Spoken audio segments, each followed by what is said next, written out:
नमस्कार दोस्तों, आइए जानते हैं बिहार के सभी 38 जिलों की आज की ताजा बड़ी और महत्वपूर्ण खबरों को। लेकिन उससे पहले वीडियो को लाइक कमेंट जरूर करें और साथ यह भी बताएं कि आप इस वीडियो को किस जिले, शहर या गांव से देख रहे हैं। मौसम विभाग की तरफ से जानकारी दी गई है कि अगले 24 घंटों के दौरान राज्य के पश्चिम चंपारण, पूर्वी चंपारण और गोपालगंज जिलों के 1 या 2 स्थानों पर गरज के साथ तेज हवाएं चल सकती हैं। इस दौरान हवा की गति 30-40 किलोमीटर प्रति घंटे रहने की संभावना है। मुख्यमंत्री महिला रोजगार योजना में 2 लाख रुपए और मदद देने की प्रक्रिया शुरू करने को कैबिनेट की मंजूरी, कुल 31 प्रस्तावों पर लगी मुहर। बिहार की नीतीश कुमार सरकार की कैबिनेट की बैठक में 31 एजेंडों पर मुहर लगाई गई। बैठक में औद्योगिक विकास को बढ़ावा देने के लिए बिहार औद्योगिक प्रोत्साहन नीति 2016 के अनुरूप उद्यमियों को लंबित दावों का भुगतान करने के लिए 2025-26 में कुल 1700 करोड़ रुपए को मंजूरी दी गई है। बिहार सरकार का महिलाओं को एक और तोहफा, महिला रोजगार योजना में अब मिलेगी 2 लाख की अतिरिक्त मदद। योजना के पहले चरण में हर पात्र महिला को 10,000 रुपए की राशि दी गई है। अब तक 1,56,00,000 महिलाओं के बैंक खाते में डायरेक्ट बेनिफिट ट्रांसफर डीबीटी के जरिए यह पैसा पहुंच चुका है।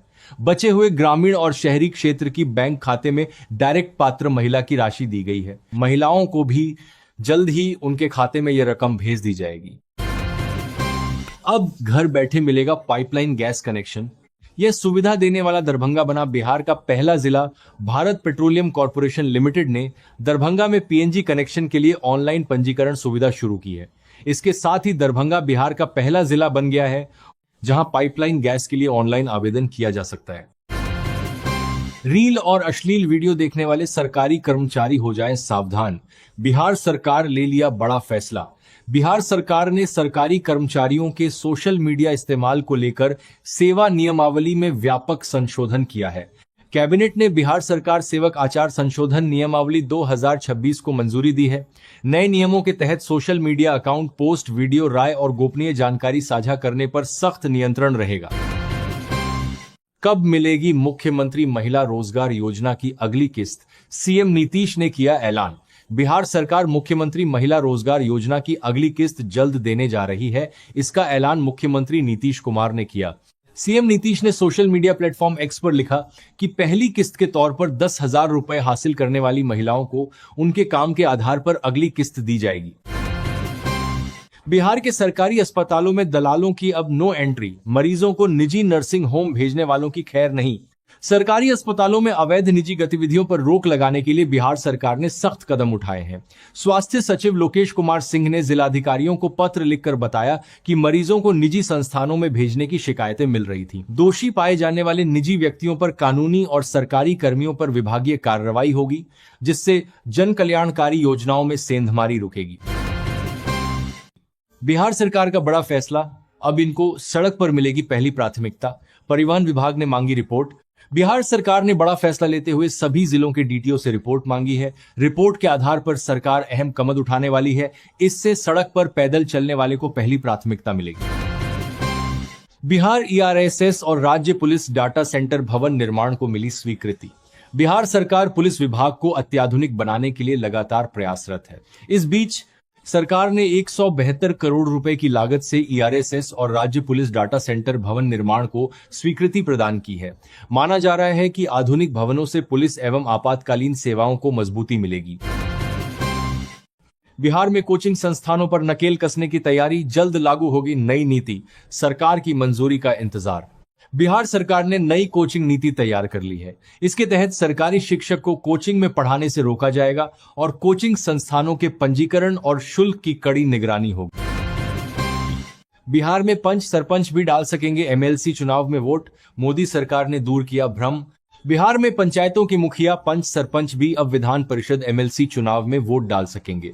पंच सरपंच संघ ने केंद्र सरकार के पत्र का हवाला देते हुए बिहार सरकार और चुनाव आयोग से उन्हें मतदाता बनाने की मांग की है। बिहार में चीनी निगम कर्मचारियों के बकाये वेतन और भत्ते का होगा भुगतान। बिहार सरकार ने बनाया प्लान। कर्मियों के वेतन आदि के मद में भारी भरकम राशि बकाया होती चली गई। कर्मचारियों ने आंदोलन किया, मामले कोर्ट तक गया। तमाम प्रयास के बाद भी उनके बकाये का भुगतान नहीं हो पाया। राज्य में नीतीश सरकार के गठन के बाद सरकार ने तमाम कर्मियों के बकाये के भुगतान का निर्णय लिया। बिहार में नर्सरी बिजनेस का सुनहरा मौका, सरकार दे रही 50% सब्सिडी। बिहार सरकार की कृषि वानिकी योजना के तहत किसानों और युवाओं को नर्सरी कारोबार शुरू करने या बढ़ाने के लिए 50% तक की सब्सिडी दी जा रही है। योजना में गम्हार, सेमल, मालाबार, नीम जैसे कृषि वानिकी पौधों पर जोर दिया गया है। घर घर होगा सर्वे, शहर को मिलेगी डिजिटल पहचान। जीएस मैपिंग से बक्सर में नई शुरुआत। बक्सर नगर परिषद ने शहर के नियोजित विकास और आधुनिक नागरिक सुविधाओं के लिए जीआईएस बेस मैप व संपत्ति सर्वेक्षण शुरू किया है। यह परियोजना 2 चरणों में पूरी होगी, जिसमें पूरे शहर का बेस मैप तैयार होगा और घर घर जाकर संपत्तियों का विस्तृत विवरण एकत्र किया जाएगा। यूजीसी नियमों के खिलाफ सवर्ण समाज का मशाल जुलूस, सरकार को दी आंदोलन की चेतावनी। दरभंगा में यूजीसी नियमों के विरोध में सवर्ण समाज ने मशाल जुलूस निकालकर प्रदर्शन किया। प्रदर्शनकारियों ने नियमों को काला कानून बताते हुए इसे वापस लेने की मांग की और आंदोलन तेज करने की चेतावनी दी। 20 जिलों में जल्द बनेंगे आपातकालीन प्रतिक्रिया सुविधा सह प्रशिक्षण केंद्र। आपदा प्रबंधन को नई मजबूती। आपदा प्रभावित लोगों को त्वरित राहत और प्रभावी बचाव उपलब्ध कराने के उद्देश्य से राज्य सरकार सभी जिलों में आपातकालीन प्रतिक्रिया सुविधा सह प्रशिक्षण केंद्र का निर्माण कर रही है। अब तक चिन्हित 18 समंदर का आपातकालीन प्रतिक्रिया आपदा प्रबंधन को नई मजबूती। जिलों में से 17 जिलों में इन केंद्रों का भवन निर्माण पूरा हो चुका है। सम्राट चौधरी बोले, अशोक पेपर मिल की 280 एकड़ भूमि पर खुलेंगे नए उद्योग। रोजगार पर केंद्रित है एनडीए सरकार। उप मुख्यमंत्री सम्राट चौधरी ने कहा कि अशोक पेपर मिल की 280 एकड़ जमीन पर नए उद्योग स्थापित होंगे। सरकार का फोकस रोजगार, बुनियादी ढांचे, बिजली सुधार और बाढ़ प्रबंधन पर है, जिससे बिहार में विकास और पलायन पर रोक का लक्ष्य है। 22वीं किस्त पर बड़ा अपडेट। अगर आपने अभी तक ई-केवाईसी नहीं कराया है तो आपकी किस्त रुक सकती है। सरकार ने ई-केवाईसी को अनिवार्य कर दिया है। अगर आपका बैंक खाता आधार से लिंक नहीं है तो डीबीटी के जरिए पैसा ट्रांसफर नहीं हो पाएगा। बिहार में 1 करोड़ लोगों को रोजगार देने के प्रति राज्य सरकार कृत संकल्पित। नीतीश कुमार। बिहार के मुख्यमंत्री नीतीश कुमार ने कहा कि राज्य सरकार बिहार में 1 करोड़ लोगों को रोजगार देने के प्रति कृत संकल्पित है। नीतीश कुमार समृद्धि यात्रा के दूसरे चरण में समस्तीपुर पहुंचे।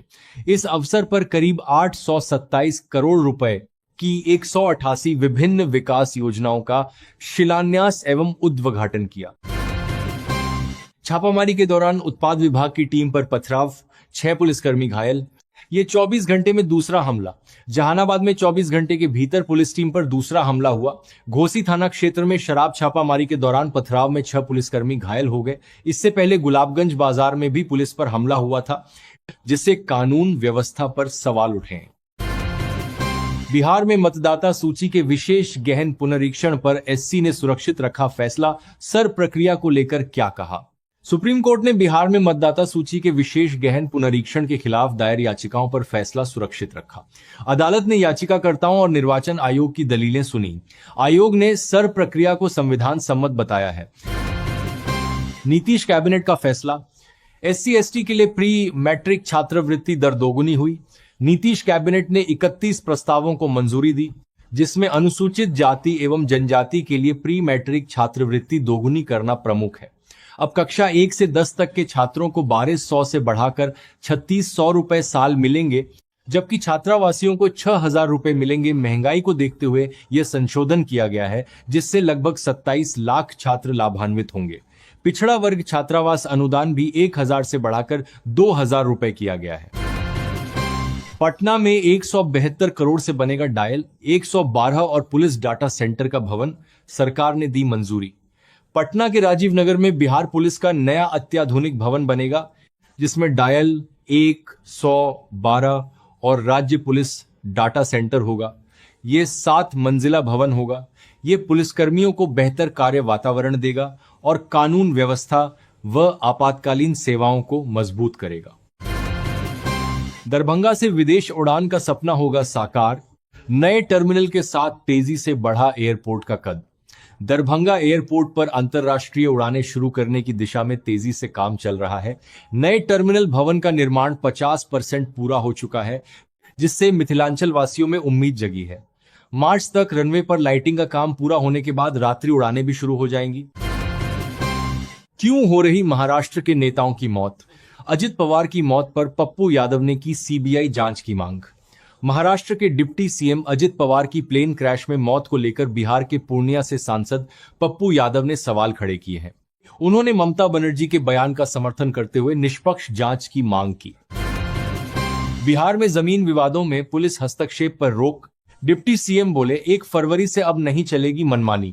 उप मुख्यमंत्री विजय कुमार सिन्हा ने घोषणा की है कि 1 फरवरी से बिहार में जमीन विवादों में पुलिस की भूमिका कानून व्यवस्था तक सीमित रहेगी। गृह और राजस्व विभाग द्वारा जारी करवाने के तरफ से बाद से विजय कुमार सिन्हा ने भूमित्रन दूरबाद दराने संयुक्त आदेश के अनुसार पुलिस बिना सक्षम प्राधिकार के दखल, कब्जा या निर्माण कार्य में हस्तक्षेप नहीं करेगी।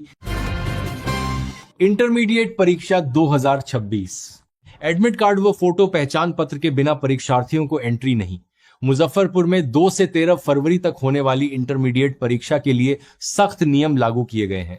डीएम और एसएसपी ने बताया कि बिना प्रवेश पत्र और फोटो पहचान पत्र के एंट्री नहीं मिलेगी। 58,000 से अधिक परीक्षार्थी शामिल होंगे। जूते मोजे पहनकर प्रवेश वर्जित है और परीक्षा शुरू होने से 30 मिनट पहले पहुंचना अनिवार्य है। कदाचार मुक्त परीक्षा के लिए सीसीटीवी निगरानी और सघन तलाशी होगी। आय से अधिक संपत्ति मामले में बिहार, झारखंड में कई ठिकानों पर छापामारी। एक साथ शुरू हुई जांच। यूपी विजिलेंस ने आय से अधिक संपत्ति मामले में यूपी आपूर्ति विभाग के कर्मी गगन सिंह के खिलाफ बिहार, झारखंड के कई ठिकानों पर छापेमारी की। बांका के 2 ठिकानों पर दस्तावेजों की जांच जारी है। पटना में नीट छात्रा की मौत का केस उलझा। डिजिटल हिस्ट्री खंगाल रही सिट। पटना में नीट की तैयारी करने वाली छात्रा की मौत के मामले की जांच कर रही एसआईटी को अब ये गुत्थी सुलझाने के लिए विसरा रिपोर्ट और डीएनए सैंपल्स की रिपोर्ट का इंतजार है। एसआईटी अब डिजिटल हिस्ट्री भी खंगाल रही है। दोस्तों, बिहार से जुड़ी आज की खबरों में इतना ही और अधिक खबरें जानने के लिए आप बिहार न्यूज़ 92 के साथ जुड़े रहिए।